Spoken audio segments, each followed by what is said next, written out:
Welcome in the Quest Number 9 podcast. My name is Seth Warner. Today we're going to talk about Kentucky basketball from a fan's perspective. This episode, we're going to be reacting to Kentucky getting another commitment in Denzel Aberdeen, the transfer from Florida, who's going to be a rising senior this year. Played 3 years at Florida, just won a national championship. This year, had scored 7 points, almost 8 points a game with 2 assists, one board, a guy that's a versatile piece for this Florida Gators team last year, being a 6'5", 6'6" wing guard who can do a lot of different things for the Kentucky team in the 2025-2026 season. Going on Florida's run, Aberdeen, he played multiple different positions. He played some point guard, shooting guard, small forward. He was very versatile for this team, and he played a very key role as this Florida team's sixth man. He scored 7 points in the national championship game in a Florida team that didn't have a super deep rotation, him playing about 16 minutes a game. He's a not particularly efficient player overall, only shooting around 35% from three, but a guy that is a high percentage catch and shoot player, shooting around 40% from three on catch and shoot attempts, while also being a good finisher at almost 42%, and also being a solid free throw shooter at about 71%, while taking a jump of about 8% from the year before. So he's shown major improvements from sophomore to junior year. He's a guy that will do a little bit of everything, like I said, for the Wildcats. Probably be our best perimeter defender or our best established perimeter defender coming from Florida.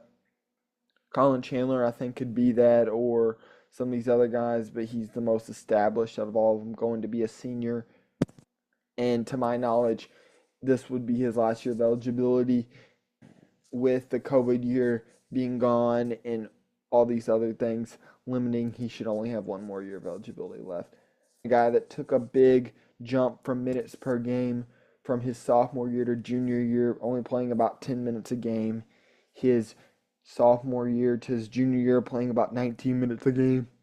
A guy that'll be, like I said, playing a similar role, somewhere between 20-25 minutes a game. Probably off the bench. I still like Jasper Johnson playing at that too. I think he could be one of the best shooters in this class and in the country. A guy who can score at all three levels, has shown playmaking ability at OTE, and it's just a guy who has a really good feel for the game. Playing at that too at 6'4".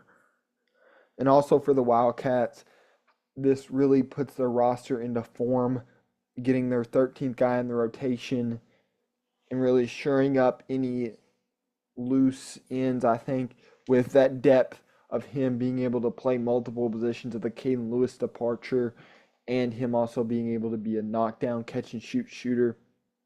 Not the best guy off the bounce, but in a Mark Pope offense that's going to allow you to have a lot of high quality attempts, puts him in a good situation overall to be a very productive knockdown shooter for the Wildcats.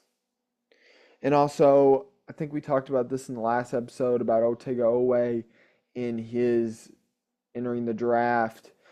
Right now, that's just really the last piece of movement going into this season, with the NBA draft process going on. And more in-depth training for him, and really seeing what he needs to develop for next year and what he needs to do to improve his draft stock. And I think it will be really good for him.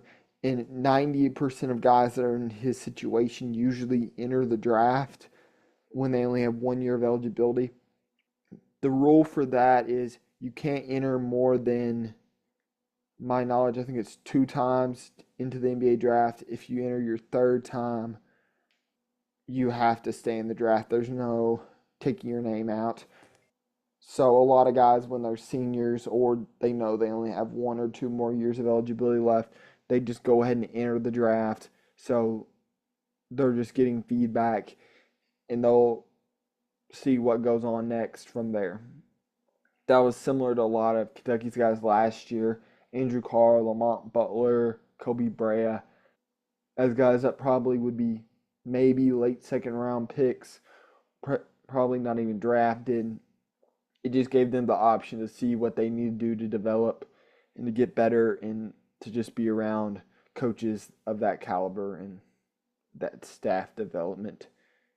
And now it really doesn't change a whole lot for these guys, especially because they now have agents and all that stuff to manage with all the NIL and all that other stuff. But like I was saying, Kentucky's rounding out their rotation. There's just going to be a lot of decisions going forward when the players come in June, starting some a little bit of practices then they have individual meetings, and that's going to really change how we see this roster going forward and how we decide the rotation to go, like Coach Pope usually does. It's going to be a little bit of a deeper rotation than we're typically used to, especially early in the year, probably 9 or 10 guys, probably 9 guys all year. But it'd be interesting with a roster with all 13 guys, I think, can at least contribute. Really, the only odd man out is Malachi Moreno a little bit, the 5-star coming in, or depends on where you look, 5 or 4 star. So that will be interesting development, how that goes with him being really pushed with all these high quality pieces, because I think we could have multiple first round picks in this front court with Avij, the power forward, the international power forward, do it all guy. He's a guy that the NBA scouts have really kept on their minds. And if he can really take that jump shooting the ball, and he's going to be in a system that really fits his skill set and could potentially be a guy we look at in January, February as one of Kentucky's key pieces, as a guy who can pretty much do anything on the court defensively and offensively. And also you got Jaden Quaintance, former 5-star, going to be one of the better players in this class. If his development and rehab goes correctly, probably be at least top 5 to 10 pick in the draft. So this team has a lot more upside than some of the teams in the last, I would even say, like 3 or 4 years, combined with some of the experience you have. And also, I haven't talked about the incoming freshman Jasper Johnson, about his upside. I really like him at the 2. Some people are wanting to slot some other guys there, but I think his offensive firepower and shooting is really going to be important. I think he's going to be one of our 2 or 3 best pure shooters, probably our best on-ball creator. Ortega is that driver force, but a guy that you can give the ball to and can score at all 3 levels. Your most complete scorer is probably going to be Jasper.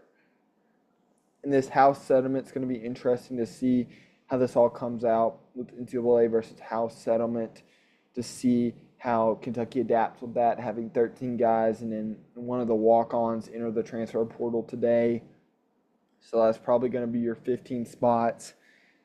And what I've seen being said about the transfer, about walk-ons when it comes to the house settlement, is that they're trying to keep walk-ons in place, but it's all a little bit confusing, not totally clear. That's just how that stuff can come. But we'll really get a good insight in the next coming few weeks about when this settlement actually happens. It hasn't officially happened yet, so that'll be a really big changing point. Yep, and the next big changing point for Kentucky is going to be with Otega Owe, and when he gets out of the draft, he can exit whenever he wants to, but I think early June is the deadline for when he has to take his name out of the draft. Then we'll have June is when all the players get on campus for their like summer workouts and some limited practice time. And so we're going to be talking about this roster more and more as we get into the summer months. I'm going to have some guests on in the next couple weeks. Stay tuned for that.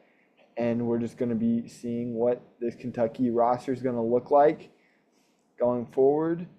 And this is probably going to be one of the more complete rosters in the country with Kentucky. The only really worry, but I believe in this Kentucky coaching staff for some of the shooting. So we'll see once workouts start how development goes. This is a very much developmental coaching staff with some former NBA players.